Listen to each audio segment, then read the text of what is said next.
본격적으로 그 질의응답하고 마치는 걸로 하겠습니다. 제가 그 질의응답 끝나면 마지막에 우리 저 사회 보시는 협의회에서 한 5분, 10분 이렇게 정리하고 끝날 건데요. 자, 예, 질문 있으신 분 지금 어르신. 예. 이게 마이크가 지금 이게 좀 무선이 있어야 되는데 좀 나오셔가지고 하시는 게 일단은 어느 단지인지만 좀 밝혀주시고.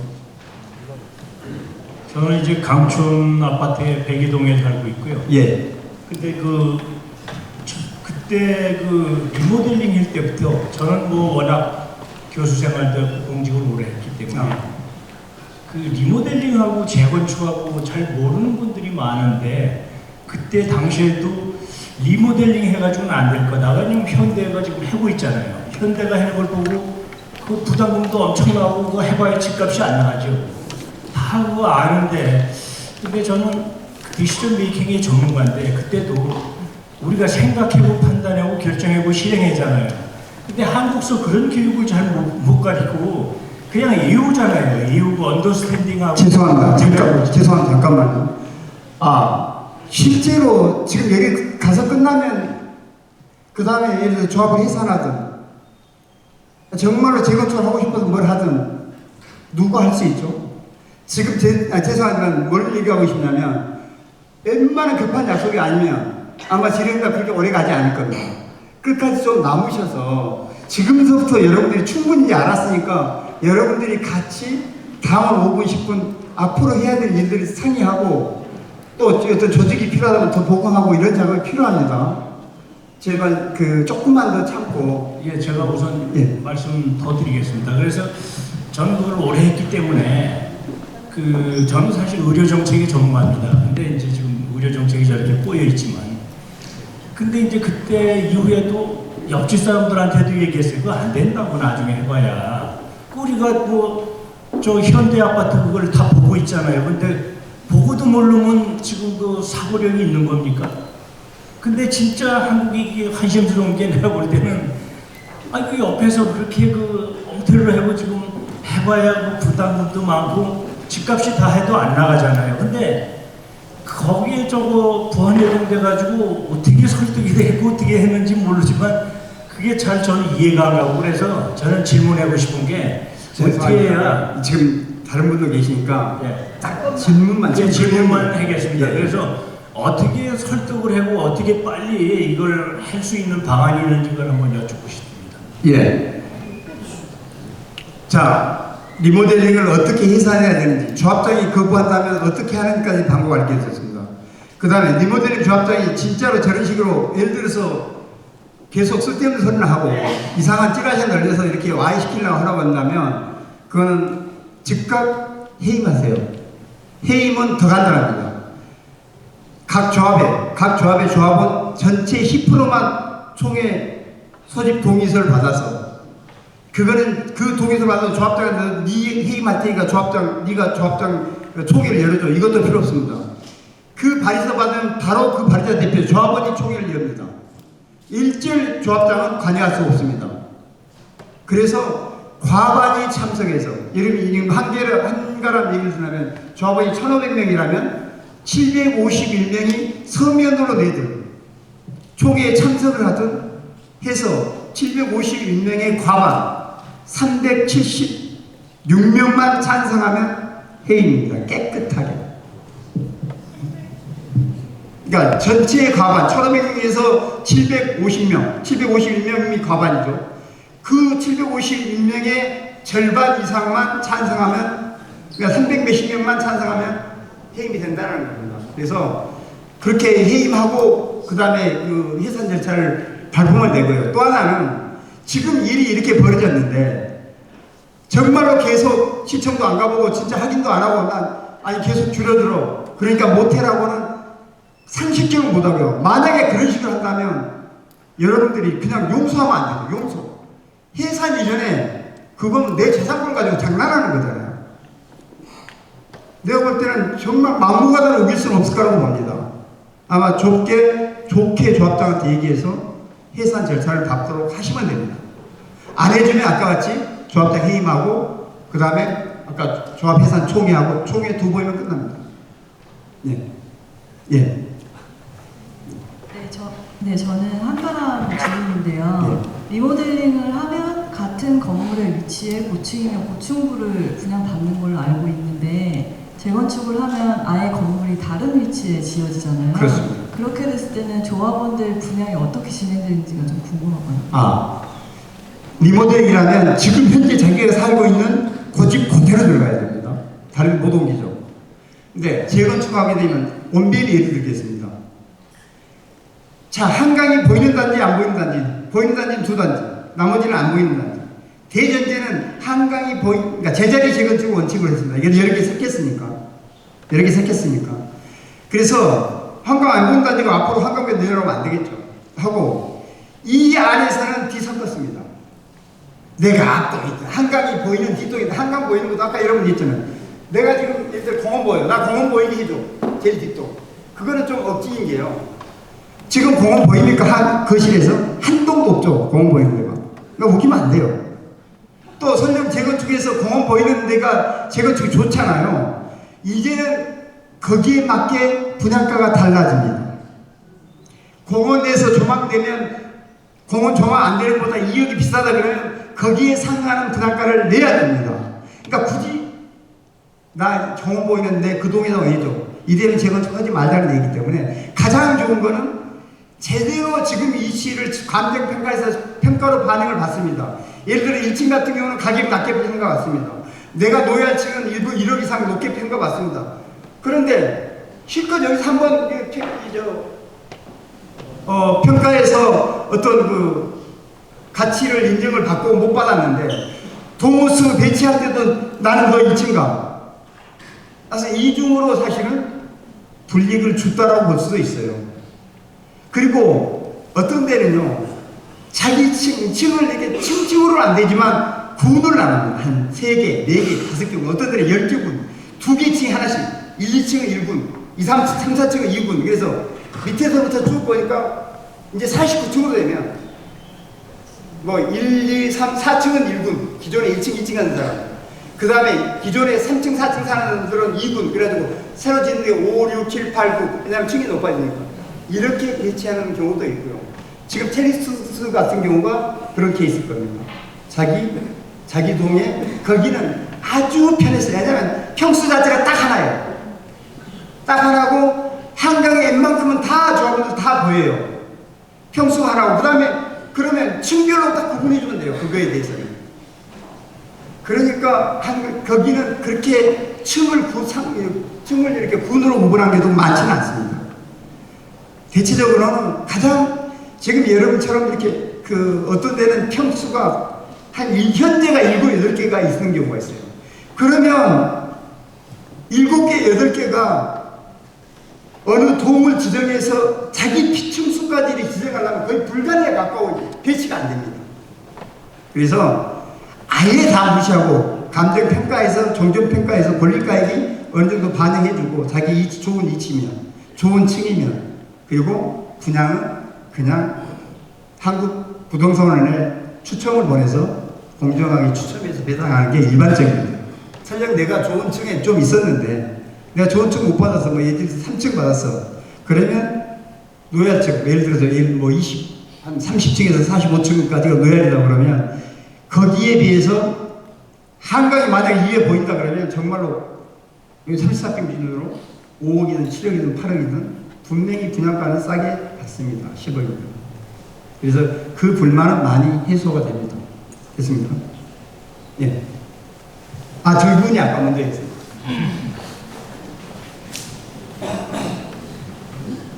네, 저는 한가람 205동 802호 주민입니다. 네. 저는 아버지가 돌아가시면서 증여를 해줘서 서울역 용산구 후암동에 동자동 쪽에 제가 87평 땅이 있습니다. 네. 거기 보니까 저희 지금 젊은 세대들이 좀 제가 보니까 좀 살기가 힘드니까 조합장이 돼서 그걸로 약간 생계를 하려고 하는 조합장들이 너무 많아요.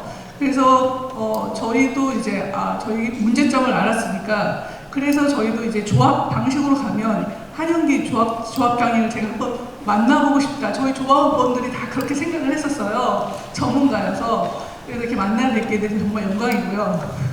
근데 저희가 이렇게 문제점은 저희가 알았어요. 근데 저희가 이렇게 통합을 하는 것도 너무 좋겠다고 생각을 했어요. 근데 대안이 그럼 한용기 조합장님께서 저희가 만약에 이렇게 이렇게 부탁을 드리면 해 주실 수 있는지 이 자리에서 정말 저희가 이게 다 이렇게 다른 방법이 있다 하면 저희가 이거 엎을 수는 있지만 그렇지 않고 저희 안에서 또 이거를 또 생계로 여기는 젊은 사람들이 또 나와서 이렇게 망칠 수 있다는 저는 생각을 거기서도 지금 조합이 됐는데도 그렇게 조합끼리 이렇게 싸우고 그런 게 너무 많아요. 그러니까 밥그릇 싸움하는 거죠. 밥그릇 싸움이 아니라 이 큰 대안을 이끌어갈 수 있는 조합장님이 저희를 이렇게 리드를 해주신다고 하면 저희는 얼마든지 여기서 약속을 부탁드립니다.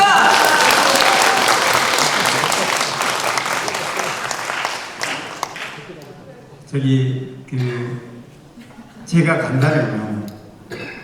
지금 오늘 사실 여기 설명이 다음 주에 남양주인데 남양주는 제가 진짜 웬만하면 쳐다도 안 보는데 2019년에 2주하고 청각까지 끝났는데 그때부터 중단이에요.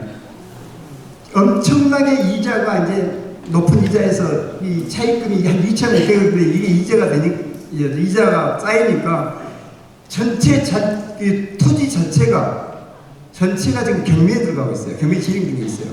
내가 볼 때는 완전히 이거는 그냥 공중 분해될 거의 직전이에요. 근데 그거를 내가 거부할 수 없는 내 지인을 통해서 정말 부탁을 해서 내가 다음 주나 그 다음 주 한 2번 정도 거기 설명회를 가는데 그거 끝나고 나면 11월 한 둘째 주에는 올림픽 선수촌 설명회고요. 그 다음에 셋째, 넷째 주는 내가 거기도 통합시켜준 개포, 경남, 우성, 현대 이 세 개 통합시켰는데 거기다 내가 또 문제가 있어서 거기 지금 설명회가 잡혀 있고요. 바쁩니다. 그리고 또 하나는 여러분 이미 언론에 있지만 제가 요즘은 CEO 조합장 기도라는 게 있습니다. 내가 집을 소유하지 않더라도 워낙 얘는 안 되니까 일반인들까지는. 그래서 자격 요건이 있습니다. CEO 조합장은 거기에 제가 해당이 되는데 제가 그 CEO 조합장으로 연봉 20억을 제의받는 게 한 2군데 정도 있었었고요. 근데 제가 조합장 간다면 죄송합니다. 압구정 3이나 원래 선수촌 이게 8,500세죠. 아니 그러니까 그런 데로 가야지.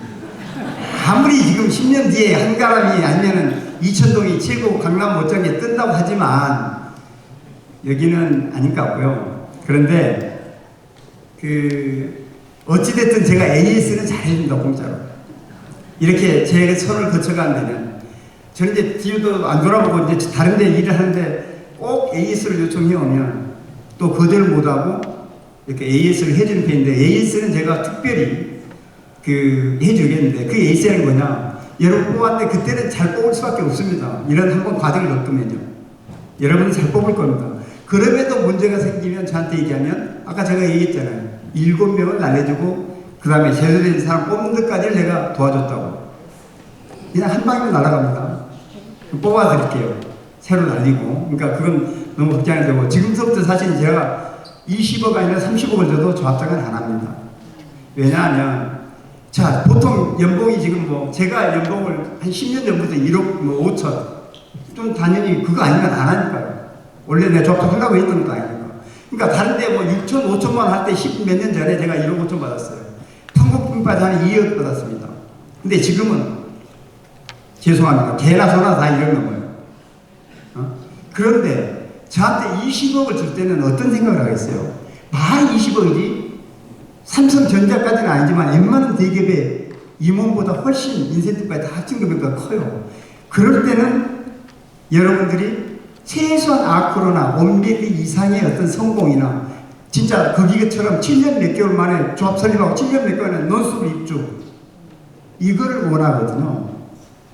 자 일이 되려면 그때는 제가 40대 후반 50대 젊었을 때지만 저 이제 65세인데요. 그럴 힘도 없고 그러면 저 죽어요. 쓰러져요. 진짜 내가 이런 일이 돌아다니다가 남의 일 돕다가 3년 전에 뇌졸중으로 강연 중에 쓰러져가지고 응급실에 실려가서 그때부터 혈압나고 뇌졸중 약을 먹고 있는데, 그래서 힘들고요. 지금은 제가 그래서 이제 컨설팅 회사를 내서 컨설팅 회사를 내면 여러 단지를 도울 수 있잖아요. 근데 이제 회사를 내는데 두고 볼게요. 저한테 제가 이걸 내잖아요. 보통 조합들이 절대로 저를 옆에 가까이 안 됩니다. 한번 도움받고 성공하면요. 왜 그럴까요? 한 번 조합장이 자리 잡으면 시공사나 5만 업자들이 붙습니다. 처음에는 진짜 나를 업고 다니듯이 합니다. 그리고 수시로 나한테 와서 처음에는 자문도 받고 아주 귀찮을 정도로 쫓아다닙니다. 그러다가 이 업자들 붙잖아요. 그러면 그 업자들 뭐라고 그러냐면, 너 하는 게 멀리 하지 않으면 넌 조합장 아니야. 허수아비지. 네 마음대로 할 수 있는 게 아무것도 없어. 네가 시공사나 네 마음대로 못 뽑아. 그건 맞는 얘기예요. 시공사를 뽑는데 지금 대부분 짜고 치거든요. 100이면 99개 짜요, 조합장하고. 그러니까 지금 10만 2차처럼 950만 원 엄청난 돈을 주는데 한 군데밖에 안 들어가요, 현대건설. 왜 선전이 안 들어갈까요? 대한민국의 진짜 최고 요지예요. 10만 2차는 길게 한강에 늘어서 있는, 서민을 맞을 때 한강 내에 길게 돼 있는 엄청나게 좋은 단지거든요. 시공사가 아주 10개 붙어야 돼요. 근데 950만 원 파격적인 공사비도 누가 올렸냐? 현대가 올렸겠죠. 조합장 삭삭 빼겨가지고. 그런데 두 번 다 유찰돼서 현대하고 지금 수위로 갑니다. 그런데 나한테 어떤 자문을 받았다면, 조합장이 현대하고 짝짝하고 950만 원 입사로 내가 놔뒀을까요? 나 조합원한테 잃려버리죠. 문자 보내가지고. 야, 조합장이 현대하고 짜고 지금 850원 되는데 950만 원에 입찰하는데 다른 회사 아무도 안 들어온다. 지금 다 이미 건설사 알고 있어서 두 개 짜고 쳤다는 거. 제가 문자 보내고 난 시겠죠. 그러면 놔두면 되나요, 그런 사람? 또 업체 선정하는데 전부 다 짝짝꿍이에요, 다. 그래서 정상 용역비에 심하게는 15배 줍니다. 5억짜리를 45억 줘요. 뭐 아니면 5억짜리를 50, 75억 주고. 실제로 그랬습니다. 자, 그런데 그렇게 용역 계약하려고 그러면 나한테 자문받은, 나한테 입찰 설정 이런 것들을 정비업체로 조합장이 가져와서 검토해달라고 그러면 저는 압니다.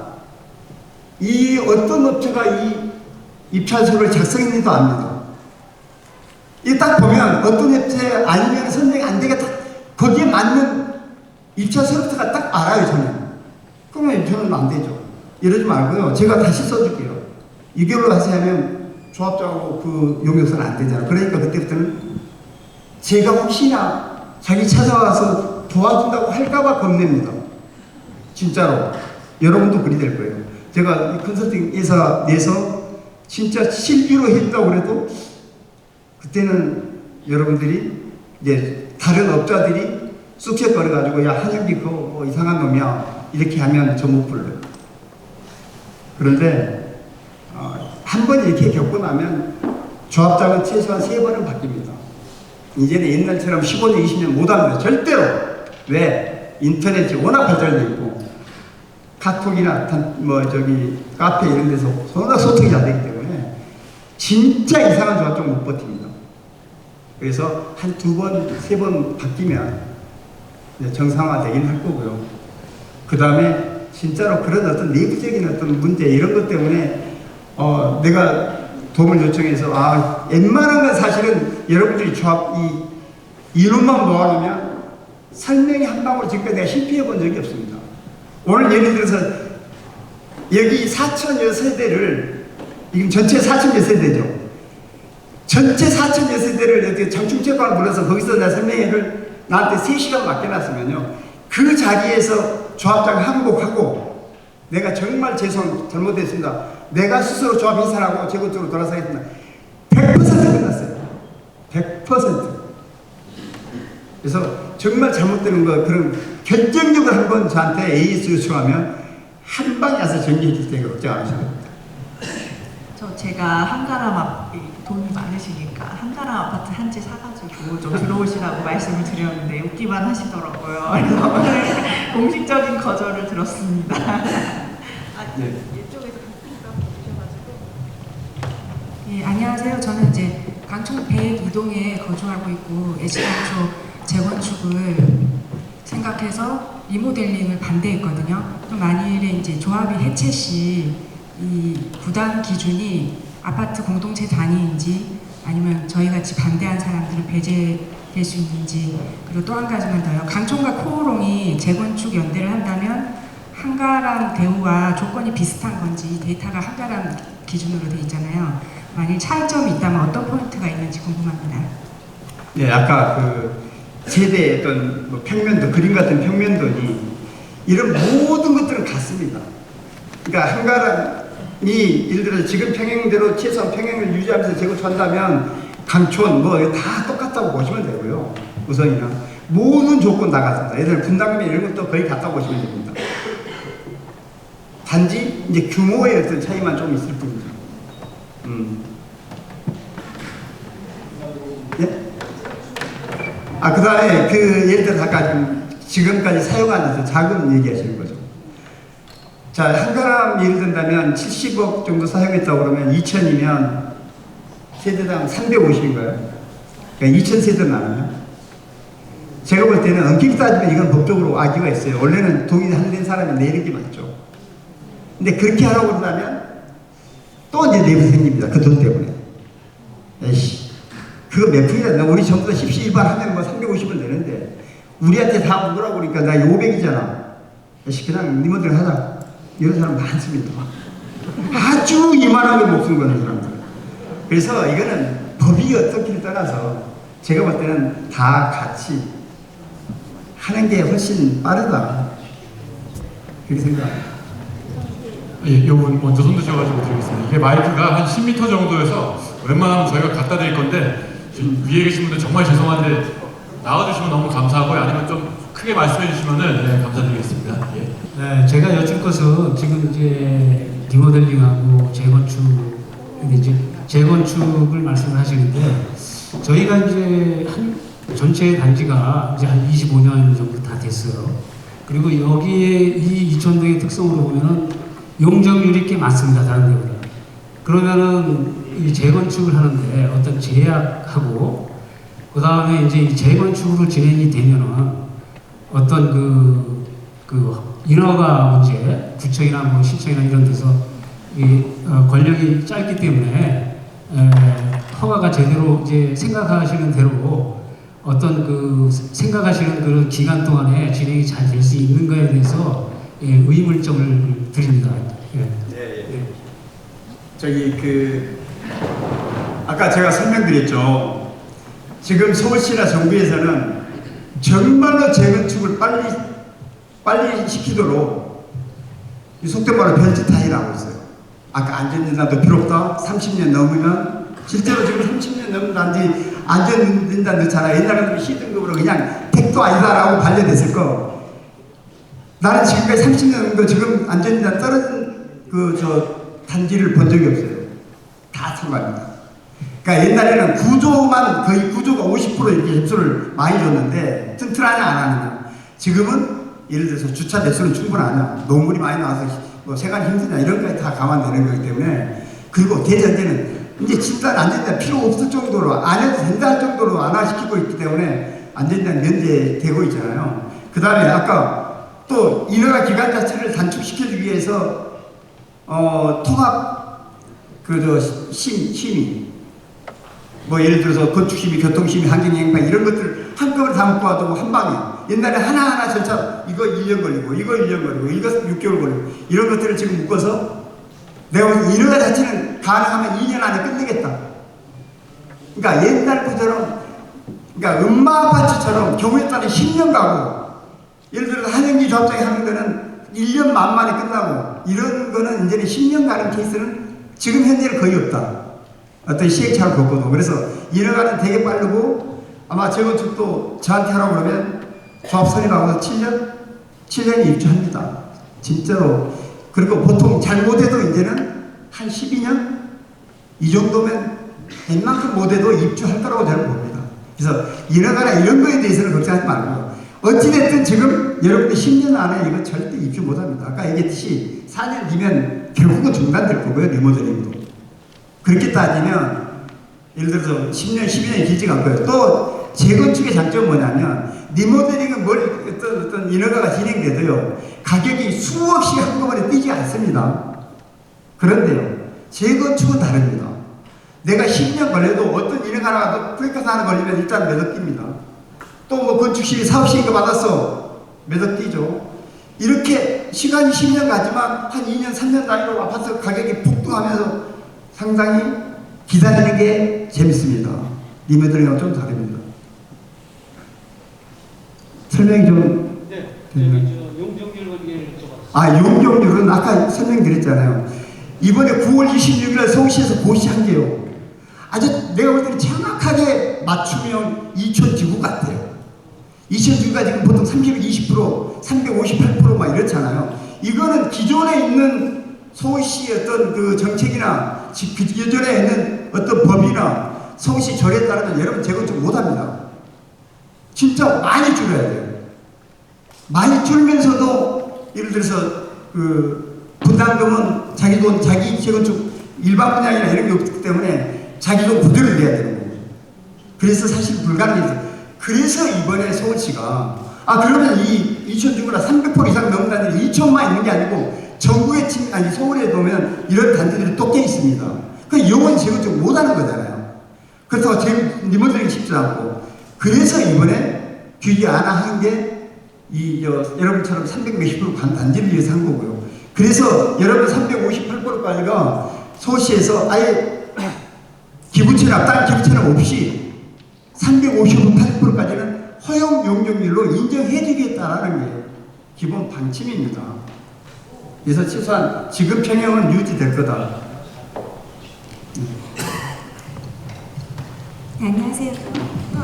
오시는 분들이 하시는 말씀이 이 좋은데 왜 이렇게 집이 허접하냐고 말씀을 하시는 거예요, 다들. 그래서 저는 리모델링에 찬성을 했었는데 저희 남편이 시행사 대표고 뭐 서울 경기 지역 쪽에 저기 도시건설을 많이 했는데 저희 남편 얘기가 제가 남편하고 부부싸움을 한 게 너무 미안한 게 딱 저한테만 한 말이 10평이 줄어도 재건축을 해야 된다고 했습니다. 그 이유는 지금 말씀하신 거랑 똑같은 거예요. 요새 짓는 아파트는.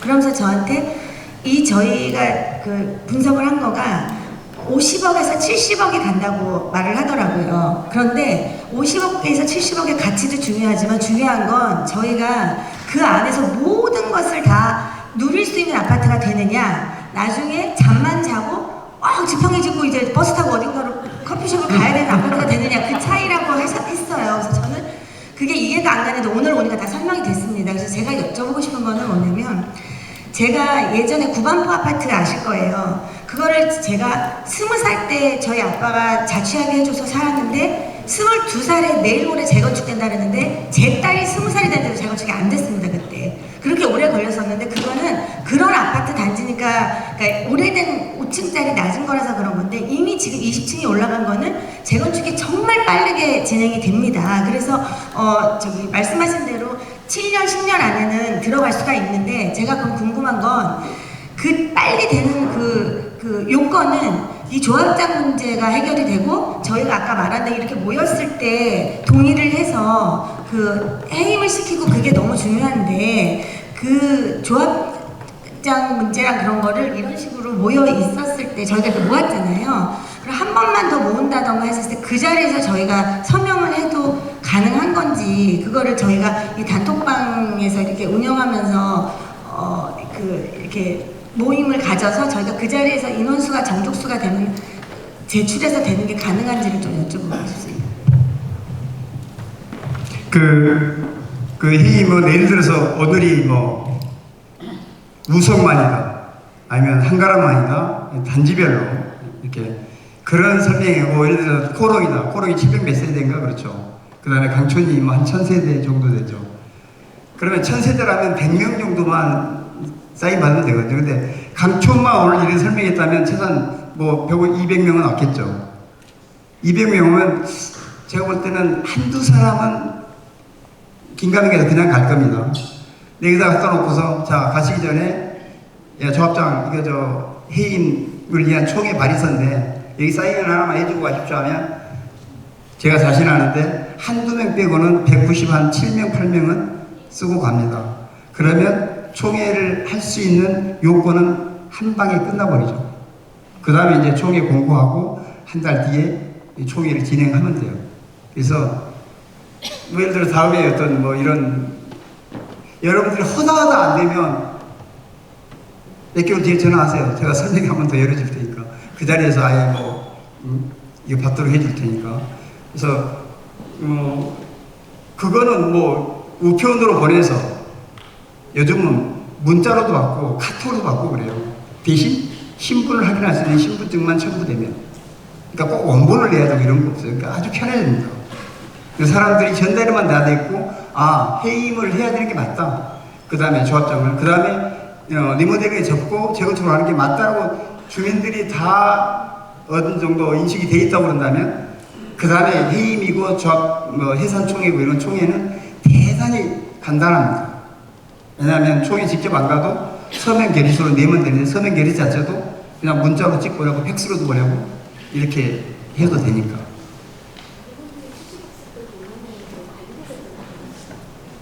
네? 네. 네. 아, 관리비에 예를 들어서 충당금이 있다면, 관리비에 예를 들어 장기수선 충당금이 있다면 조합 해산하고 이주할 때는요, 그거를 현재 소유주들한테 그 장기수선 충당 예를 들어 다 배분을 해줍니다. 그러니까 그게 뭐 70억 여유가 있다고 그런다면 어차피 소유주들 각자한테 다 배분을 할 거. 아, 이걸로 여러분들이 총회에서 이걸로 일단 맡깁시다. 부족한 거 이거 뭐 25만 우리가 NOB를 합시다 하면 돼요. 그 자금.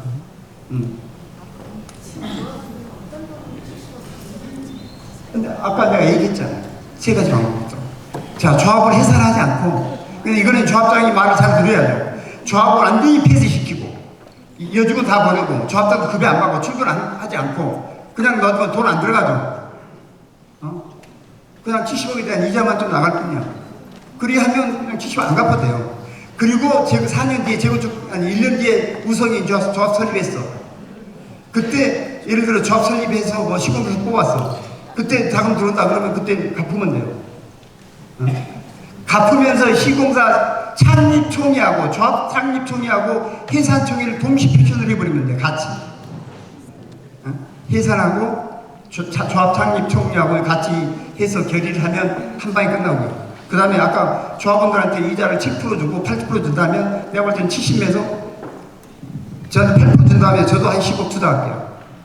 그거 거칠 수 있어요. 그 다음에 아까 그 시공사하고 합의하면 아, 우리가 조합 설립할 때 그때 너는 시공사한테 뽑아주겠다. 조건이 이런 조건, 네가 이상한 짓만 안 한다면 라고 합의하면 시공사는 거의 그렇게 합니다.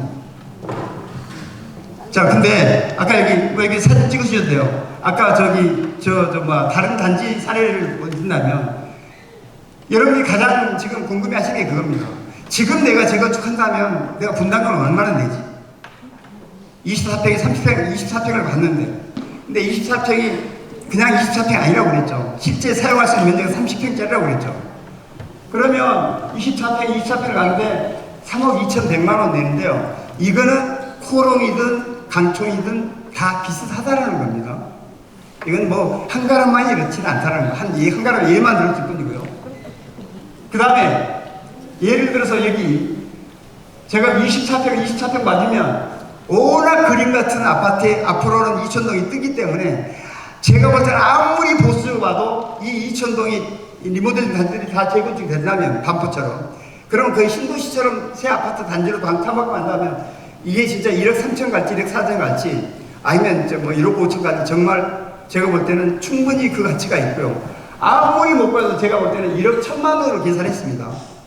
1억 1천만 원 가까다 해서 24평 같은 경우는 입주했다고 보면 지금 26억 4천에서 1억 2천이라면 28억 29억까지 간다.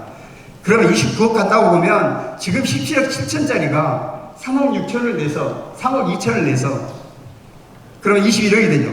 21억짜리 되는데 정말 그림 같은 아파트, 새 아파트를 받고 그리고 가치는 29억까지 간다고 그런다면 재건축 해야죠. 그러니까 이 시트나 이런 것들, 가장 궁금해하는 이런 것들은 지금 이 시점에 아까 공사비도 평당 900만 원으로 충분히 계산했고, 그 다음에 분양 수입은 여러분 뭐 6,300이든 그건 분양 수익은 뭐 분양가를 7,000원으로 하든 분양가를 6,000원으로 하든 이건 똑같아요. 이 결과는 이 부담금은. 그래서 이런 정도에서 지금 현재는 크게 벗어나지 않는다. 그런데요, 앞으로 여러분들이 이제 5년 뒤에 6년 뒤에 어떤 관리처분 총회에서 이걸 최종적으로 결정할 때는 분양 신청할 때는 그때는 이제 900만 원이 950, 1000만 원, 1520만 원 공사비로 올라갈 거고요. 내가 볼 때 그 공사비 올라간 이상의 아파트 가치는 훨씬 더 올라가기 때문에 지금 예를 들어 분담금이 지금 현재 돈 가치로 3억 2천인데 그때 5억이 될 수는 있어요. 5억이 되는데 나는 그때 29억이라고 생각했는데 그때는 아파트가 더 올라서 35억이 된다면 분담금이 2억 더 오는 게 훨씬 더 이익이 될 수 있죠. 분명히 분담금은 올라갈 수 있는데 그 가치는 다시 24평이 지금 온밸리는 40억 갑니다. 24평이 좋은 거는. 그 다음에 15년 된, 16년 된 그 레미안 퍼스티지, 그 다음에 반포 자이가 지금 30억 갑니다. 16년 된 반포 자이나 레미안 퍼스티지 24평이 30억 가니까요. 여러분 지금 24평이 지금 입주했다면 29억 안 가겠습니까? 그러니까 훨씬 이 부담금 늘어나는 것보다는 나는 여러분 그 수익이, 그러니까 재산 가치가 늘어나는 게 훨씬 클 거다. 그러니까 조금 늦어져도 괜찮다. 이렇게 말씀드렸습니다. 한가람 주민이고요. 궁금한 게요. 저희 한가람 같은 경우에는 그 리모델링 그 건설사로 GS를 했다고 들었는데 제가 듣기로는 지금 조합이 지금 결성되고 몇 년 지났는데도 아직 그 정식 그 계약을 공사 계약을 안 했다고 들었거든요. 그런 게 가능한가요? 지금 뭐 설계가 바뀌어서 그런다고 해서 계약이 안 됐다 그러는데 그런 일이 종종 있나요? 정말 대한민국 듣도 보도 못한 사례입니다. 아니 시공사가 어떻게든 빨리 도장 찍고 싶어하지. 실컷 해서 입찰해서 선정이 됐는데 계약서 도장을 안 찍는다? 지금 안 찍었다는 거예요? 그렇습니까? 네, 지금 가계약도 안 했고. 가계약도 안 했어요? 네. 총회까지 다 했잖아요. 내년에 한대요. 내년에. 이유가 뭐래요? 그 처음에 이제 설계 얘기를 하다가 좀 얼마 전에 총회에서는 본인들이 좀 역량을 쌓느라고 그랬다는 식으로 말씀하셨는데. 아, 시공사하고 역량을 쌓아서 시공사를 공사비를 깎은 뭔가 조건을 좋게 하기 위해서 공부하느라고 시간을 벌였다? 그러면 입찰을 처음부터 늦게 했어야죠. 왜? 대한민국의 시공사는요, 가능하면 지금 재건축하게 되면 조합 설립만 바로 시공사 뽑을 수 있어요. 옛날에는 사업시행 인가까지 다 끝나야 시공사를 뽑기 했어요. 근데 그거를 사업시행 인가까지 5년도 걸리고 10년도 걸리더라. 돈이 없으니까. 그래서 지금 당겨졌거든요. 그럼에도 불구하고 시공사는 최대한 늦춰서 뽑아야 됩니다. 왜냐? 지금 조합 설립하자마자 시공사 뽑잖아요. 그러면 실제로 공사는 10년 뒤에 공사합니다. 10년 뒤에 공사하잖아요. 2주 다 공사를 하면. 그때는 지금 10년 전에 뽑은 이 계약서는 휴지입니다. 의미 없잖아요. 너도 이 계약서들 해. 할 수 없잖아요. 그럼 뭐냐면, 그렇게 어떻게 하냐면, 시공사들이 냅다 거짓말 차고 입찰해서 어떻게든 싸려고 들어옵니다. 다 잊을 것처럼, 간섭게 다 늦을 것처럼 입찰해서 싹 들어와요. 계약했어요. 10년 뒤에는 여러분들이 새로 뽑지도 못해요. 이렇게 시공사가 있으니까. 완전히 배절합니다. 착공 안 하죠. 이번에 주공 1, 4주고. 공사비가 2조 6천억인데 1조 4천억 내나. 2017년 12월 달에 온베일리하고 똑같이 계약을 했어요. 초과이익 함수제를 피하려고. 똑같이 계약했는데 저는 금년에 입주했다고 했잖아요. 작년에. 그래서 596만 원을 끝났대요. 평당. 지금 이거는 826만 원을 요구해요. 그러면서 3월 달에 공사를 착공했는데 이거 안 주면 공사 착공 안 할 거야 합니다. 그냥 100% 다 안 줘줬어요. 그냥. 그러니까 이 가능하면 시공사는 이렇게 텀을 5년, 10년 줘버리면 안 돼요. 가능하면 최후에 뽑고 가능하면 빨리 공사하도록 해서 이 텀을 줄여야 돼요. 그래서 최소한의 그 물가 상승에 해당되는 그 부분만 공사가 인정하고 나머지는 시공사가 요구를 못하게 아예 법적으로 그렇게 가해봤는데 여러분이 빨리 뽑았는데 왜 공부하느라고 안 했다? 지금 일반인이 1년 공부한다고 시공사를 상대할 수 있다? 그건 거짓말이고요. 1년 공부해서 시공사하고 상대할 수 있다? 그건 택당이 거짓말이고, 제가 볼 때는 그 720 몇만 원이라는 거에 아마 이 시공사가 계약을 적극적으로 안 하고 있는 거 아닌가. 절대로 720 얼마에 계약을 딱 해놨어요. 그러면 여러분이 생각할 때는 예를 들어서 뭐 3년 뒤에 지금쯤은 이주한다고 2주할 때쯤 이제 곧 공사한다는 얘기인데 지금쯤이면 본계약을 한 번 더 해야 되잖아요. 근데 이 불과 1년, 2년 전에 시공사를 뽑아서 720 몇만 원에 계약했는데 2, 3년 뒤에 야 900만 원이나 다른 데처럼 롯데처럼 우성처럼 이렇게 했다가는 조합원이 가만히 있겠어요? 그래서 내가 볼 때는 아니 시공사가 적극적으로 하지 않았기 때문에 지금 나는 안 할 거다.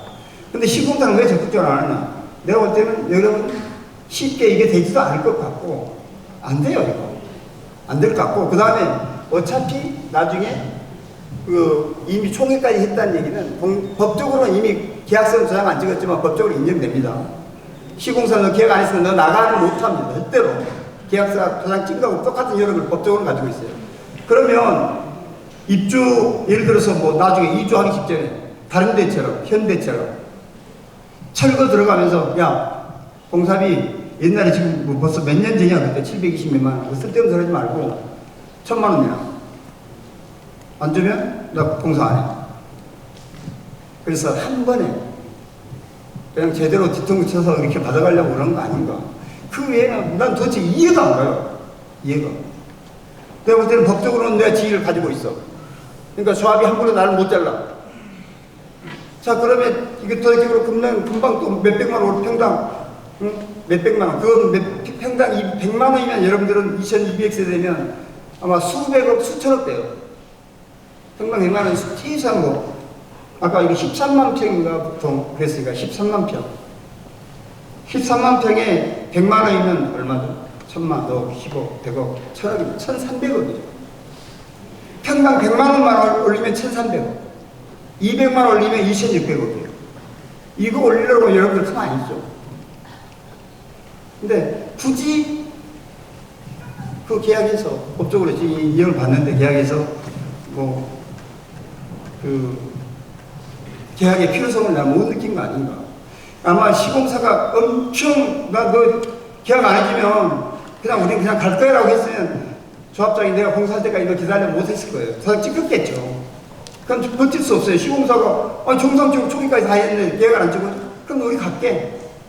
어차피 리모델링 쉽지도 않은데 라고 했다면 내가 볼 때는 조합장이 얘기한 대로 내가 공사하느라고 못했다. 그 다음에 설계가 확정 안 돼서 못했다. 설계 확정이요. 내년에 설계 확정 될 것 같습니까? 지금 3년 동안에 아무것도 안 했는데 원래 3년 동안에 설계 다 끝나고 아까 도시계획 심의 끝내고 건축 교통 예약가 심의 다 끝내고 그 다음에 사업 시행과 신청까지를 3년 안에 정상적으로 하라는 거예요. 이거 못했을 때 아까 총회하라고 했잖아. 너 예산한지 만지 조합원들한테 물어봐라. 이게 3년 안에 무조건 갔어야 되거든요. 근데 3년 안에 첫 번째 단계도 지금 못 갔어요. 여기 조합은 첫 번째 단계도 못 갔어요. 그럼 앞으로 2년 걸지 3년 걸지 4년 걸지 진짜 몰라요. 그런데 이 설계가 변경될 때까지 여러분이 원래 설계가 있어서 공사비 입찰하고 계약하려고 했습니까? 맨땅에 헤딩했잖아요. 그냥 야 우리 이거 보니까 대충 몇 평이야? 그 다음에 몇 세대야? 이렇게 해서 500% 용적률이야? 자 이렇게 해서 평당 우리가 이 정도 총 700 얼마야? 평당 얼마에 놓고 입찰해요? 아무 도면 없이. 그런데 여러분들이 평당 도면이 깨끗이 지금 나왔어. 이걸 갖다 놓고 그때 계약한다고요? 그때 계약한다는 얘기는 이미 700 얼마짜리는 완전히 뭉개고 요걸 가지고 도면 뽑아서 물량 산출해서 이제 전혀 새로운 계약을 한다는 얘기 돼요. 이건 말이 안 되는 그 조합장이 거짓말하는 거예요. 그러니까 지금까지 그 계약을 안 한다는 얘기는 결코 조합원한테 상식적으로 좋을 게 없고 뭔가 꼼수가 있다. 그렇지 않고서는 도장을 안 찍을 아무런 이유가 없다. 그렇게 보시면 돼요. 네. 저 우성 아파트고요. 200세대 정도 되고 지금 조합 설립한 지 2년 정도 됐고 내후년에 3년차 해서 해산을 하고 개인적으로는 그걸 바라고 있는데 네? 개인적으로는 그걸 해산을 바라고 있는 사람입니다. 근데 저희 우성 아파트 경우는 세대수가 적다 보니까 해산하게 되면 그냥 제가 대충 계산했을 때 한 40억 썼다고 하고, 예를 들어서 조합은 얘기는 안 해주지만 그러면은 뭐 2천만 원, 3천만 원 세대당 그 정도는 부담을 최소 해야 되지 않을까 생각이 돼서 아까 전에 조합 해산 방법을 말씀해 주셨는데 실제적으로 그 돈을 부담을 할 수 있는 분들이 그러니까 제가 얘기하고 일단 시작이 됐으니까 계속 가는 방향으로 사람들이 생각하지 않을까. 왜냐면 2, 3천도 사실은 누구에게는 되게 큰 돈이니까요. 그런 생각이 들고, 그 다음에 오늘 제가 온 이유는 그 통합 재건축 얘기가 나왔길래 와서 얘기를 들어봤는데 대우나 아니면은 한가람은 자기 자체적으로 그 땅 크기가 있으니까 재건축이 제가 봤을 때는 원하시면 가능할 건데, 우성 같은 경우는 땅 크기도 모양도 반듯하지도 않고, 예. 그래서 처음에 이제 리모델링 조합이 처음에 시작됐을 때 그때는 선택의 여지가 없었어요. 그래서 동의율도 지금 조합은 80% 이상 넘어와 있고, 그러면 제가 궁금한 거는 우성 조합원들을 설득하려면 그래 너 개인당 한 2천에서 3천은 내야 돼요.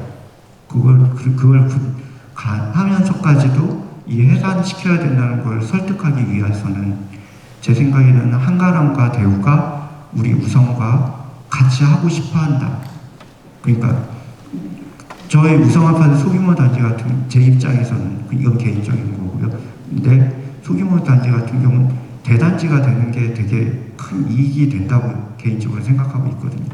그러면 우리가 이거를 해체를 한다고 했을 때 그러면 해체하고 나서 우성 한가람하고 대우가 너네랑 안 할래 이렇게 해버리면 저희는 리모델링도 못하고 재건축도 못하는, 그러면서 2, 3천만 원의 손해를 보고 시간적인 기회비용도 다 날려버리는, 거기에다가 법적인 책임, 왜냐하면 시행사나 여러 가지 계약들이 걸려 있는데 해체는 했지만 나머지 또 이제 여러 가지 또 단계들이 있지 않겠습니까? 정비업체라든가의 관계, 이런 것들까지 안으면서까지 이거를 할 수 있을까? 그러니까 제가 말씀드리고 싶은 건 저희 우성은 통합이 돼야만 리모델링을 해체할 수 있다.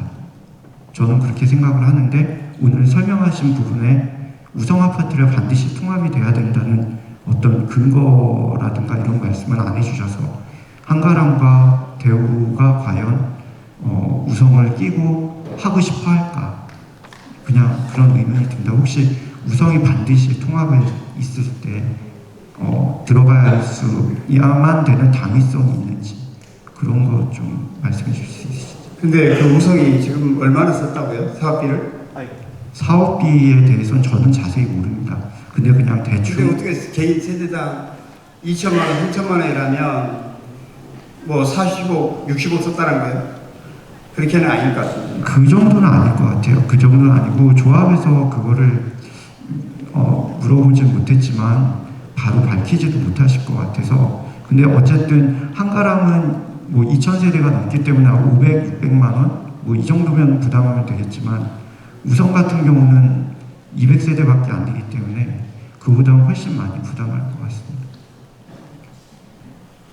그래서 이런 위험성을 가지고 리모델링을 해체하고, 저는 개인적으로는 리모델링이 답이 아니라고는 생각은 하고 있는데 선택의 여지가 없다는 거죠, 우성의 입장에서. 제가 볼 때는 아까 그 리모델링이 그 사례가 보통은 진짜 재건축에서 아예 답이 없는 한 100세대, 200세대. 지금 그 우성이 세대수로 오면 이제 그런 케이스가 들어가죠. 그죠? 근데 어찌됐든 지금 잠원동이나 물론 반포만큼은 아니지만 그 잠원동도 뭐 평방 1억 이상 가는데 이런데 어떤 뭐 100세대 안 되는데도 다 재건축이거든요. 거기도 뭐 200세대 이런 것들도 재건축이에요. 그러니까 재건축이 답이 없는 게 아니고 아까 그 분담금이나 이런 것들은 거의 갔다 오면 돼요.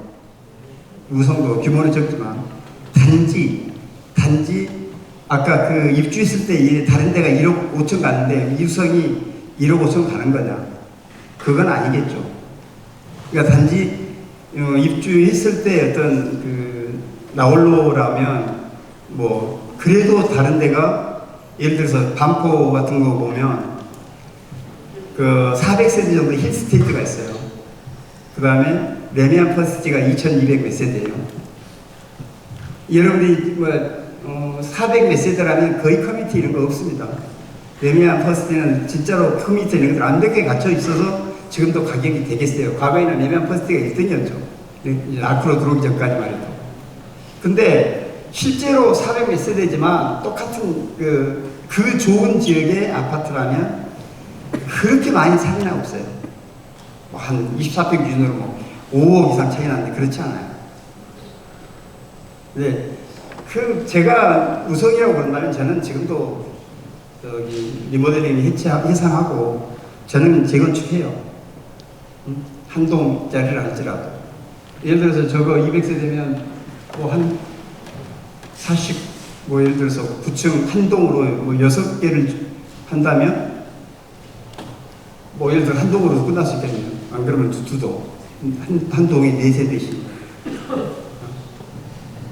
그렇게 해서 모르겠어요. 저 같으면 뭐 단독으로 해도 리모델보다 낫다고 생각하고, 그 다음에 저기 보면 상식적으로는 한가람 정도 되면 한가람도 보면요, 만약에 대우가 마냥 늦어진다 재건축이, 그러면 여기도 계속 일조권이 이런 거 시비가 걸립니다. 대우가 북향 북쪽에 있잖아요. 그죠?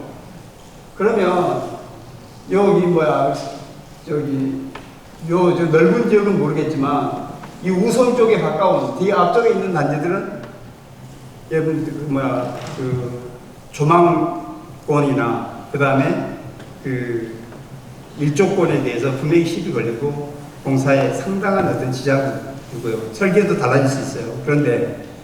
그런데 예를 들어서 통합하면 아까 얘기했잖아요. 통합하면 여러분들이 몰라도 그렇지 빨라집니다.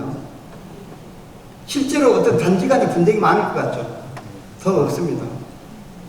그리고 원베일리 예를 든다면 원베일리가 아까 제일 큰 희만포 1차, 3차하고 경남 두 단지만 전체 다 득표자가 조합장이 안 된 나머지 단지의 다득표자가 구조합장이에요. 자, 그러면 상식으로 3차가 조합장이 돼야 돼요. 그래서 첫 번째 조합장이 됐어요.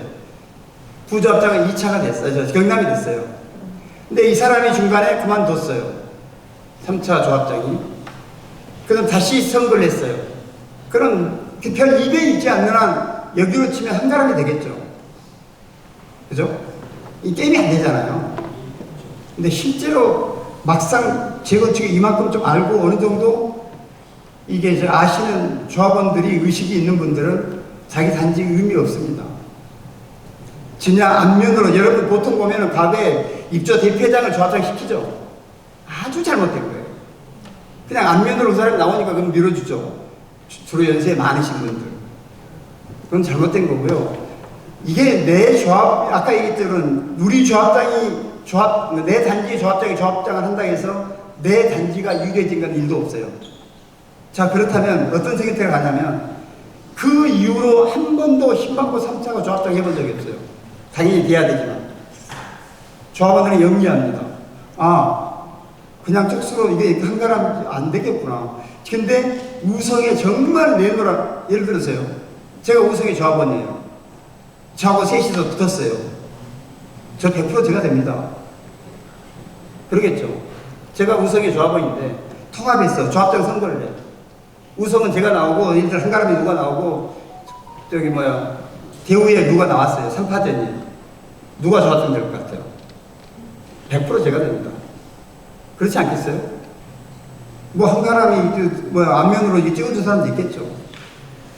그래서 어떤 식으로 나오려보다는 다만 돈으로 치면 몇 천이 유리하든 몇 억이 유리하든 좌우지간 대우도 한가람도 훨씬 유리해진 건 사실이에요. 저런 단지에 공사하면서 시달리고 설계 제약을 받고 이쪽 이런 것 때문에.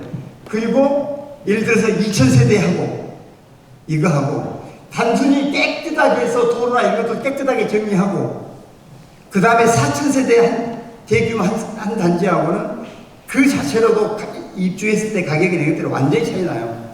자, 그러면 상식적으로는 저는 왜 대우나 특히나 대우는 대우 자기 혼자 한다고요?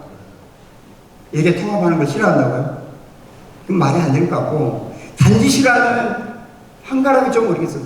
한 사람, 나 혼자라도 2000세대고, 모양도 크게 나쁘지 않고, 한가람 정도 모르겠는데, 그럼에도 불구하고 한가람도 통합하는 게 상식적으로 훨씬 낫다는 건 다 알아요, 다.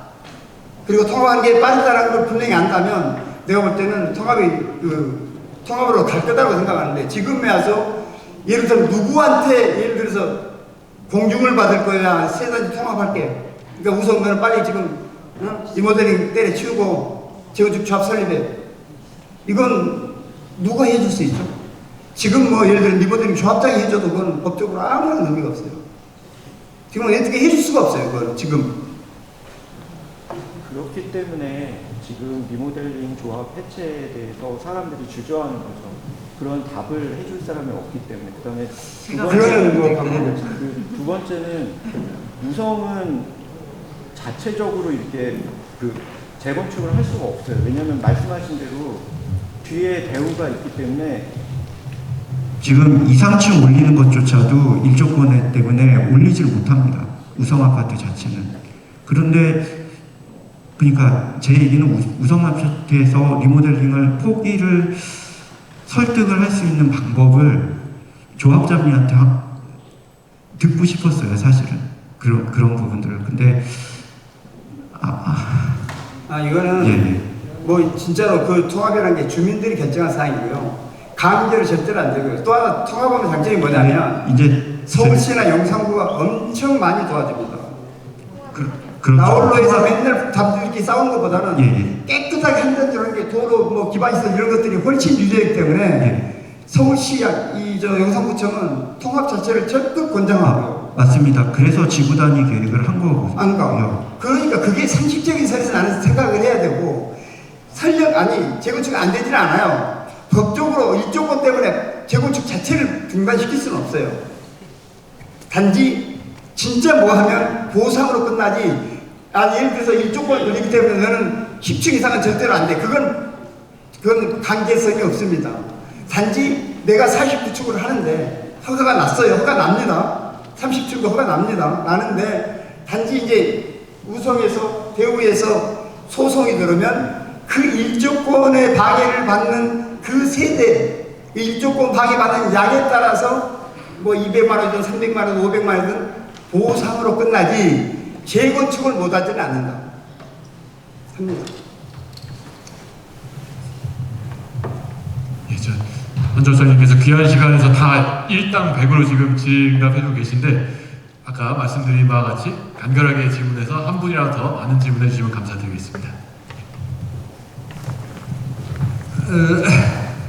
우리 한영기 조합장님 이렇게 저는 아크로 리버도 가봤고 원밸리도 직접 가봤습니다. 이름만 듣고 이렇게 뵙게 돼서 개인적으로 영광으로 생각을 하고, 저는 강촌아파트 지금 현재 조합이사 하면서 직무대행도 했었습니다.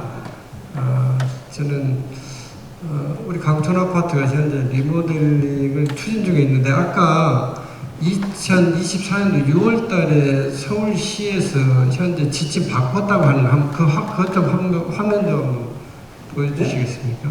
9월 26일. 네, 9월 26일 날. 네.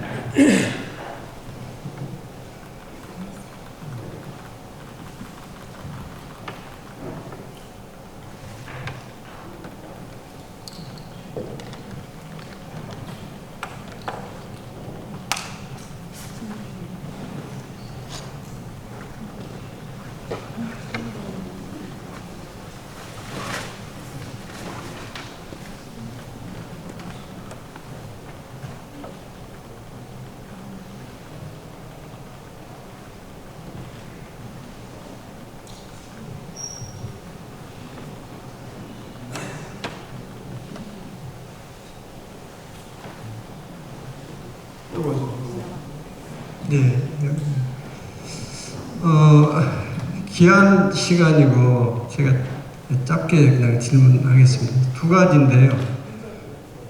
지금 현재 부동산 정책이 이제 계속 우리 정부 관계자분들에 의해서 정책이 계속 바뀌고, 그때 이제 리모델링을 추진했던 것은 잘 아시다시피 한강변 해가지고 고층으로 이렇게 올라가고 이렇게 하기 때문에 그거를 한강물을 잘 관리하자, 또 고도 관계도 있고 해서, 물론 재건축을 하면 좋지만 리모델링을 하는 것이 좋겠다 해서 옛날에 박원순 시장 계실 때 이제 리모델링 위주로 정책을 좀 추진을 해 왔지 않습니까? 그렇게 해서 이제 저희들 강촌도 이제 리모델링을 추진했는데, 현재 이번에 서울시에서 새로 저렇게 지침을 해서 재건축을 우리가 할 수가 없었던 것은, 강촌이 너무나, 강촌도 마찬가지고 한가람, 대우 지금 최대한으로 용적률을 받았기 때문에 재건축했을 경우는 오히려 축소가 되거나 이런 생각을 가지고 리모델을 추진을 했었던 거거든요. 근데 지금 현재 정책이 저렇게 바뀌었다고 하면 저것이 또 앞으로 또 바뀌지 않을까 하는 우선 우려, 요거에 대해서 우리 한영기 조합장님의 앞으로 저것이 그대로 고수가 될 수 있을는지 우선 그걸 좀 답변을 좀 듣고 싶고요. 두 번째는 아까 천정 2.1, 그 다음에 일반 재건축 같은 2.6으로 이렇게 할 수 있다고 돼 있는데, 그거는 계속 이렇게 층고를 높였을 경우에 가능하지 않겠느냐. 그러면 층고를 높이, 천정 높이를 2.1인데 리모델링 했을 때 2.1인데 일반 재건축을 했을 때는 2.6, 2.9까지 가능하다. 그래서 훨씬 더 쾌적하고 이렇게 좋겠다고 하고 말씀을 해주셨는데, 그렇게 하려고 하면 결국에 층고를 높일 수 있다고 하는 그 가정하에 지금 얘기를 해주신 거 아닌가 이런 생각이 들어서, 그 두 가지 부분에 대해서 우리 한영기 조합장님 의견을 좀 정확하게 듣고, 저는 또 강촌아파트 리모델링 현재 조합이사로서 이제 활동을 좀 하고 있기 때문에 객관적으로 저는 우리 한영기 조합장님의 의견 좀 듣고 싶어가지고 질의를 합니다. 귀한 시간 우선 다시 한번 내주셔서 감사하고요. 뵙게 돼서 영광입니다. 이상입니다. 네. 이사님이 참석하셨고 조합장님은 안 오셨나요? 조합장님 오셨다가 그래요? 오늘 설명에서 조합은 나름대로 지금 많은 고민을 하고 있을 것 같은데 어때요? 회의하고 왔습니까? 실제로 서울시 가서 하긴 했습니까?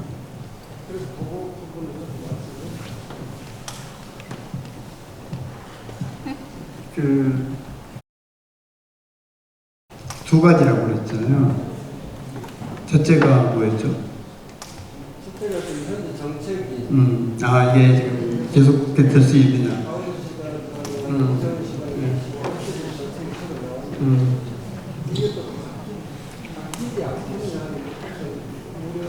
예. 근데 자, 재건축은요, 여러분들이 이것 밖에서 결국은 조합이 해산하고 재건축으로 돌아섰어요. 그죠? 서울시 정책 때문에 몇십억을 포기하고 돌아섰습니다. 진짜 그 서울시장이 죽으려고 작정하지 않으면 이건 지금 이 세대, 이 한가람이나 이런 이촌동 이런 것들을 다시 해서 무슨 진짜로 엄청난 억까 심정이 아니면 이걸 되돌리면 불가능합니다. 그냥 아무 행위도 않고 가만히 있는 단지라면 쥐었다 폈다 할 수 있어요. 그런데요, 서울시 이걸 믿고서 수십억 원 리모델링을 접고 지금 재건축으로 달아섰어요. 근데 새 시장이 와가지고 이걸 또 엎어버린다. 그럼 거의 불가능에 가깝습니다. 자, 박원순이도 하나 한 거는 층수만, 그 사람 이 잘못된 걸로 층수만 문제가 생겼죠. 박원순이가 어떤 근본적으로 다른 재건축을 아직 못하게 만지는 않았어요. 층수만 했고, 그 다음에 이 규제라는 게 진짜로 영원히 이제 재건축 안 돼서 이제 리모델링은 안 돼, 재건축도 안 돼. 이거를 다시 묵다니 영원히 그냥 무너질 때까지 살라는 거잖아요. 그런 정책은 펼 수 없어요. 그러니까 내가 볼 때는 모르죠. 어떤 미친 애가 또 서울시장이 돼가지고 해버리시면 난 그건 진짜 상관없는데 상식적으로는 그런 확률은 5%도 안 된다고 저는 봅니다. 그 다음에 이제 뭐죠?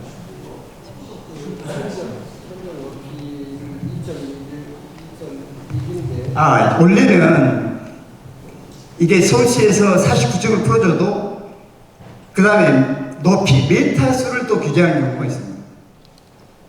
그러니까 49층까지는 하는데 예를 들어서 한 층을 갖다 5m로 시계버리면 50층이라고 하면 예를 들어 250m를 질 수 있잖아요. 그러니까 그런 것들을 못하기 위해서 한 층을 예를 들어 3m, 3.1m 정도로 계산해서 예를 들어 49층이면 최고 높이를 그러니까 일반 상업용 건물도 그렇습니다. 아까 우리 상가 같은 경우도 그렇게 짓는 건 40m 이하 주상복 화물에도 그러니까 13개 밑으로 이런 식으로 하듯이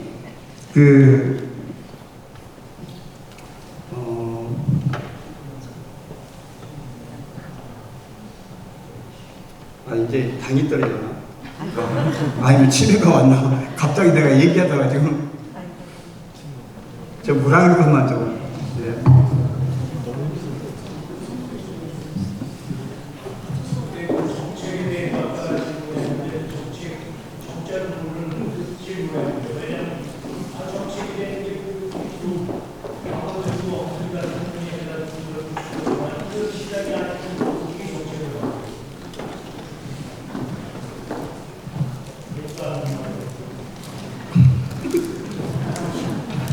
제가 원래 사실은 아침을 안 먹습니다.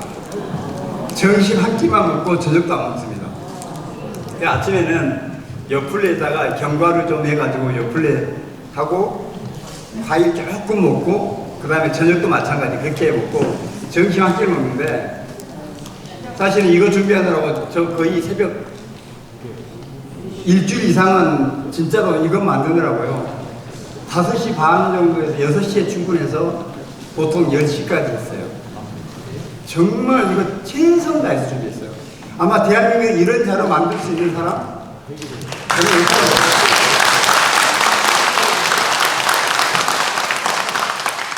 사실은 정말 땀도 나고 사실은 아직 여기저기서 간식이 배달되고 있는 배도 고프고 아마 이게 집중력도 떨리니까 내가 자꾸 잊어먹어요. 지금 내가 2번째 다시 잡은 것 같아요. 고도. 네, 죄송합니다. 고도. 그래서 일단 높이가 되잖아요. 그러면 49층을 그 높이 44층, 45층으로 끊고 평균 층수는요, 49층에서 평균 층수 30층이 안 넘습니다. 15층짜리도 있고요. 한강변 같은 건 한강변 앞에는 16층 이상 안 되고 점점 올라가면서 높이 올라가죠. 49층 하면 49층짜리는 보통 여러분 2200세대잖아요. 그러면 3개 내지 4개 더입니다. 제일 많이 주면. 그리고 나머지는 한 42층 한두 개, 30몇 층 한두 개, 30층 한두 개, 20몇 층 이렇게 해서 평균 층수로는 한 26층, 7층이 돼요. 그러니까 그렇게 높이 규제가 있다고 그런다면 축수를 높이 예를 들어서 천둥을 올리니까 축수를 높여야 되죠. 축수를 10cm, 20cm 높이면 10cm 높이면 49층이면 4.9m 높아지잖아요. 근데 이게 어떤 정해진 맥시멈 그 메타수에 걸린다고 그러면 그 안에 들어가는 축수만큼 하면 되는 거죠. 최고 축수를. 예를 들어 49층을 최고 축수 46층으로 줄이면 돼요. 그리고 그 줄어드는 거를 아까 평균 층수는 26층 맞춰주면 돼요. 30층 했던 걸 31층, 2층으로 올리면. 예, 또 다른 질문 있으신가요? 거의 마지막으로 짧게 질문 드리겠는데요. 그 아까 제가 아까 이렇게 길 줄 모르고 괜히 약속해가지고 꼼짝없이 끝까지 통합 아니 괜찮습니다. 예, 통합 재건축이 되어야 하는 이유에 대해서 아까 두 가지로 말씀을 해주셨어요. 첫 번째로는 단지가 커질수록 좋다. 또 하나는 단지를 이렇게 통합했을 경우에는 구청이나 서울시에서도 더 협조적이다. 두 가지를 말씀해 주셨는데요. 원베일리도 굉장히 큰 내부적으로 좀 큰 단지도 있고 좀 작은 단지도 좀 많이 했는데 그렇게 통합될 수 있는 그러니까 예를 들면 큰 단지는 우리가 손해 보는 거 아니냐. 자, 뭐 이런 여러 가지 의견이 있을 수 있는데 왜 그렇게 했는지에 대해서만 좀 답변해 주시면 합니다. 자, 그렇게 이게 아까 원빌리가 1140세대 3차, 1056세대 경남, 그 다음에 상가 뭐 조합원이 한 180명, 그 다음에 2차가 조합원이 한 동짜리 200명, 우정SL 1차, 2차는 19세대, 18세대. 지금 그런 문제가 발생하면 통합이 될 수가 없죠. 그러니까 지금까지는 대한민국 이런 통합 자체는 정부에서 강제로 묶어가지고 지금 신도시는 3개, 4개 묶죠. 강제로 묶지 않으면 예를 들어서 좀 왁구정도 묶어놨죠. 여러 단지를. 정부에서 묶지 않으면 민간 자체를 할 수가 없어요. 그거를 제가 깬 게 사실은 원빌리 최초로 깬 거고 그러니까 일반인들이 몰라서 그걸 못하는 거거든요. 난 상식적으로 10세대, 뭐 200세대가 이런 사람들이 불안해서 어떻게 해요? 그래서 그냥 한 단지 할 때도 상가하고 아파트 할 때는 여러분 많이 들어보셨을 거예요. 독립정산제로 한다. 자, 아파트는 여기도 조합원 수가 1,000, 2,000명, 3,000명, 4,000명 대단지 있어요. 근데 여기 상가는 아무리 단지 커도 구분 소유자가 500명을 안 넘어요. 그럼 10분의 1밖에 안 돼요. 그러면 진행하다가 총회에서 큰 세대수가 많은 아파트가 마음대로 할 거라면 이게 안 되죠. 그래서 안전장치로 해놓는 게 독립정산제입니다. 여러분들 통합을 하면요. 각 단지, 세 단지 한다, 세 단지 각각 독립정산제인데 합의서 문구에 1번으로 들어옵니다. 그러니까 독립정산이 뭐냐? 내 땅이, 예를 들어 대우는, 우성은 뒷거리만큼밖에 없어. 대우는 좀 더 커. 한가람은 이만큼 더 커. 내가 집거리만큼밖에 없어. 이 집거리만큼 가지고 서울시에서 새로 짓는 아파트 면적은 나한테 주어지죠. 계산하면. 내가 1000평에 400, 그냥 단순하게 내가 1000평 가지고 있어. 그러면 447.5%를 지을 수 있어. 그러면 4475평을 지을 수 있죠. 그거는 지상을 얘기하는 겁니다. 지하 주차는 별개예요. 그런 계산이 안 들어가요. 4,470세대면 그냥 쉽게 얘기해서 44평짜리로 오면 100세대 질 수 있죠. 100세대는 지어요. 근데 대우는 이보다 5배 갖고 5,000평이야. 그러면 4,440 얼마 하면 뭐 예를 들어서 2만 뭐 몇 평 짓죠. 한가람은 10,000평이야. 10배야. 10,000평이면 44,750죠. 잠시요. 내가 44,750 이게 딱 짓게 돼 있어. 그러면 이거 가지고 이 공사비는 전체 연면적으로 해보니까 여기는 뭐 평당 아니 뭐 7만 평이야. 고박이 아까 공사비 900만원, 가격이 뭐 한 25% 더해서 사업비 하니까 1,100만원이더라. 면적 고박이 1,100만원 하면 내가 사업비로 한가람은 총 1조 원이 들구나 딱 정해져 있어. 그 다음에 여기 분양평수 한가람이 내가 10,000평을 지었으면 딱 44,000 얼마 딱 정해져 있어.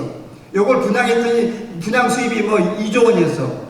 이거를 공사비 1조 원 내고 나머지 거를 한가람 조합 아까 권리가액 순으로 아니 권리가액 비율로 그러니까 결국은 지금 현재 평형 비율로 총정평가 금액 비율로 이렇게 그 이익을 분배하는 거예요. 그 안에서. 아까 여기 1000평인 대우 우성 1000평 가지고 44평의 백가구를 지어 조합원한테 백가구를 분양했어. 거기에 공사비가 예를 들어서 뭐 2천억 들었어. 이 조합원 200명이 2천억을 분배 10억씩 내든지 5억씩 내든지 이렇게 분배해서 끝. 이렇게 완전히 구분이 돼요. 이해가시죠? 그러니까 누구 걸 뺏고 뭐 손해보고 이런 게 아무것도 없어. 있을 수가 없어요. 이걸 뺏으려고 하면 법이 허용을 안 한다니까요. 법이. 이해하시나요? 또. 예, 제가 한 말씀 드리겠습니다. 예, 저분 하고 싶어요. 예, 한가람에서 43평에 지금 살고 있는데 이제 나이가 점점 드니까 여기서 이 동네에서 떠나고 싶지는 않은데 리모델링이나 또 재건축을 한다 하면은 평수가 늘어나니까 저는 정말 부담이 되거든요. 그 상속세도 그렇고 유지비도 그렇고 그래서 저 입장에서는 어떤 면에서는 이게 평수가 적어지는 이 재건축이 좀 더 낫지 않나 이런 생각도 좀 해보긴 하는데 거기에 따른 어떤 문제점은 없는지 좀 말씀 듣고 싶습니다. 지금 한가람이라고 했습니까? 예. 몇 평 사십니까? 43평에. 자, 아까 제가 말씀드렸죠. 예, 잠시 말씀해 주셨습니다. 최소한 43평보다 더 위로 가는 건 강남이라 할지라도 근데 한강변이나 이런 반포나 이런 데는 한강변이 주로 큰 평수를 배치합니다.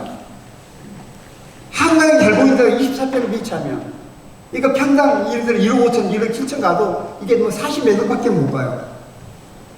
그죠? 근데 여기다가 한강변에 68평을 배치한 한강 근거가 됐더니 지금 140억입니다. 68평이. 그 다음에 펜트하우스가 그러니까 펜트하우스가 지금 250억에 매물 나와 있어요. 이런 펜트하우스 같은 경우 한강변에 68평이 140 이렇게 가격을 끌어올려주면 그 다음에 나머지 68평 한강 안 보이면 한 20억 차이 나서 120억 53평이 또 뭐 100억 이렇게 가서 결국은 이게 60억까지 가는데 조그마한 것들을 한강에 되는 데다가 배치해버리면 아주 가격이 많이 나는 게 40몇 억이야.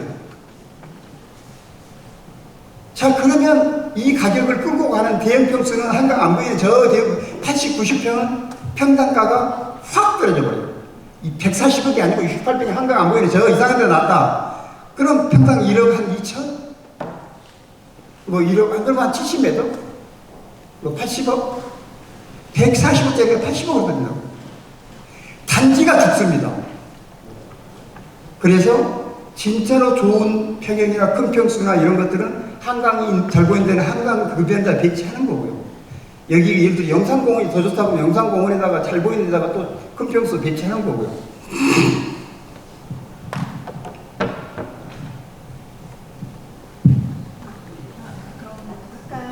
잠깐만.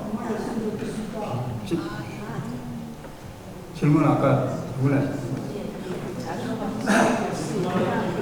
근데 그런 식으로 예를 들어서 그 한강변 이런 데는 한강변에 큰 평수 해야 좋은 걸 받을 수 있으니까 머리 터지게 경쟁을 합니다. 한강변 쪽에 큰 평수 가려고 경쟁을 하는데 그것도 이제 권리가의 큰 순서대로 배정을 하기 때문에 조그마한 평수는 아예 신청 자체를 못하죠. 그런데 보통의 경우는 한 10% 이내로 큰 평수를 선호합니다. 나머지는 거의 한 70%는 자기 편 갑니다. 한 30, 40% 정도는 밑으로 줄여갑니다. 왜냐? 아까 얘기했잖아요. 부부가 사는데 괜히 관리 많이 내고 어쩌고저쩌고 나중에 상속세 뭐 이런 것만 많이 내고 안 좋다. 그래서 줄여가는데 재건축하게 되면 자연스럽게 내가 진짜 나는 24평이면 충분해. 50평 사는 사람이 24평 가는 엄밀히 정확히 많습니다. 33평 가는 사람도 꽤 많아요. 이런 경우는 아까 이 분담금에서 돈을 받죠. 몇 억씩. 거기에 해당하는 그 평수 줄여가는 만큼. 그러면 좋아요. 지금 그 얘기 말씀드립니다. 그러니까 그 마음대로 돼요. 자기가 원하는 대로. 지금 마지막으로. 어떤 분이 나가시면서 꼭 좀 질문해달라 그래서. 왜 본인이 안 하시고? 지금 너무 기다리다가 일이 있어서 가셨대요. 꼭 좀 질문 좀 해달라 그러는데 하나가 저희가 그 60억, 70억 조합원에서 쓰잖아요, 비용을. 그게 지금 우선 그분들이 쓰시면서 나중에 저희한테 빚으로 나와서 청구가 되어지는 거가 맞습니까? 그러면 두 번째는 그분이 꼭 여쭤봐도. 첫 번째가 뭐라고? 그러니까 지금 쓰고 있는 60억, 70억, 우선 같은 경우 40억, 50억의 그 비용이 지금 리모델링 하는 조합에서 먼저 본인들 돈으로 유지하고 있다가 나중에 저희한테 청구가 되어지는 저희의 빚이 되어지는 게 맞는가요? 지금 저희가 관리비에서 나간다거나 저희가 돈을 지급한 건 아니잖아요. 그러니까 우선 먼저 그분들이 쓰고 있죠. 자, 우선은 네. 동의서 낸 사람이 N분을 해가지고 돈 나눠주고, 아니 네. 돈 차익금을 갚고, 네, 나중에 갚는 거죠, 저희가. 갚고 나중에 동의 안 하는 사람이 지금 한가람 같은 500명이 있는데, 네. 500명한테 재건축 조합 설립할 때 그때 또 분배시키다. 네네. 그런데 그때 아까 말씀하신 대로 그 GS라고 우리가 계약서 쓰지 않았지만 아까 왜 계약을 한 거나 다름없는 건데 그분 얘기가 이게 만약에 우리가 조합을 해체하게 되면 그 GS와의 계약은 그분들은 자연스럽게 해체가 되는 건지 그분들과의 법적 분쟁이 또 생기는 건지를 여쭤보고 가죠. 아까 제가 얘기했잖아요. 네네. 상식적으로 시공사가요. 네. 지금 한 70배밖에 안 빌려졌어요. 그것도 여러분 시공사 둘이죠. 한 회사를 치면 35억밖에 안 빌려졌어요. 그런 것들은 5년, 10년 잠기는 거는요. 몇백억씩 잠기는 거는 그냥 흔히 일반적으로 있는 겁니다. 잠겼어도 재건축 어차피 해야 돼. 5년 뒤에. 그때 예를 들어 시공사 확보하는데 훨씬 좋아. 약속 안 해도. 그렇지 않겠어요? 상식적으로. 그래서 거의 재건축할 때까지 내가 우선 내가 갚으라 안 할게. 이게 거의 일반화돼 있어요. 그 마지막 여러분도 그럴 가능성이 없어요. 여의도가 좋은 아파트에다가 내려갔는데 지금 용적률 500불 주면서 예. 알겠습니다. 네네. 네. 예? 아니. 다 들었으면 누굴 볼 일이 없잖아요. 마지막으로. 여의도가 용적률 500을 주면서 지금 엄청나게 올라갔는데 우리 여기 이촌동도 용적률 500까지 갈 수 있는지 여쭤보겠어요. 이번 이게 고시에서 가능한지. 이번 고시에서 네. 공이 조합에서 계산한 것도 그렇고 제가 우리 여기 오늘 설명했던 이 전문 업체에서 계산한 것도 그렇고 500% 거기까지는 인정 안 하고요. 그러니까 여러분들이 예를 들어서 지금 358%인데 아까 자기 있는 평형 이상만 재건축해서 지어주게 해줘도 사실 감지덕지잖아요.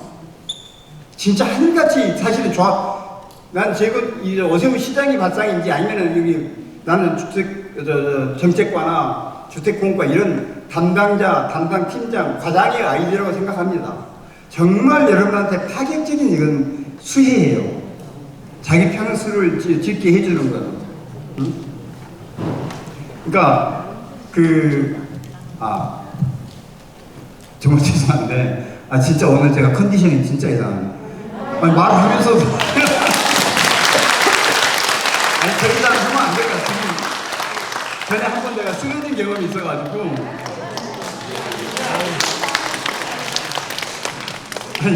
정말 대단히 죄송하고요. 오늘 이게 제가 중간에 끊어서 죄송하고 진짜 여러분들이 이게 지금부터는 진짜 여러분 할 일이 많습니다. 스스로 정말 하다 정말 이제 이만큼 부족하다고 그런다면 그때 이렇게 도움 청하면 이만큼 부족한 건 제가 마무리해 드리겠습니다. 하여튼 진짜 어떤 길은 정해져 있을 거라고 생각합니다. 길은 정해져 있고 여러분 다 아십니다. 여러분 여기서 돌아가시면 여러분들이 2사람 3사람한테 전파하면 불과 일주일 2주일 뒤면 대부분 조합원들이 우리가 진짜 잘못 알았구나. 그래서 조합원들이 움직이면 조합장은 선듭니다. 그러니까 여러분들이 오늘 특히 여기 참석하신 분들이 가셔서 여러분 이웃들, 여러분이 알고 있는 지인들 많이 있을 겁니다. 오늘 설명회 가봤더니 정말 우리가 잘못 알고 있었고 이렇게 돼야 된다더라. 그래서 앞으로 이런 협회라든지 협의회라든지 이런 그 리더들이 재건축 관련해서 뭐 해임 총회 한다더라, 조합 해산 총회 한다더라, 뭐 한다더라 하면 정말 여러분들뿐이 아니고 주변에 있는 분들과 같이 즉각 이렇게 그것만 해줘도 금방 아마 될 거라고 생각됩니다. 아마 잘 될 겁니다. 하여튼 장시간 고생하셨습니다. 네, 감사합니다. 저희 조합 해산 혹시 안 되면은 그때까지 도와주신다고 했으니까요. 설명해도 더해. 그때까지 해주신다고 했으니까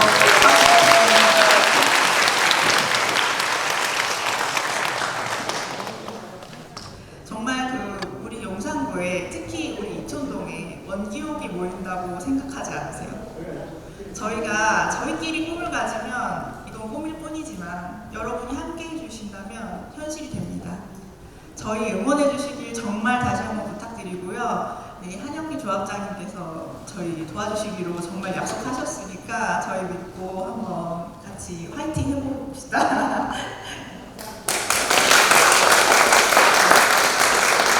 그리고 저희가 사실 이번 행사를 십시일반으로 준비를 하면서 회비를 다 탕진하게 되었는데요. 좀 부끄럽지만 여기 후원계좌 이제 올려두어서 좀 혹시 괜찮으신 분들은 도움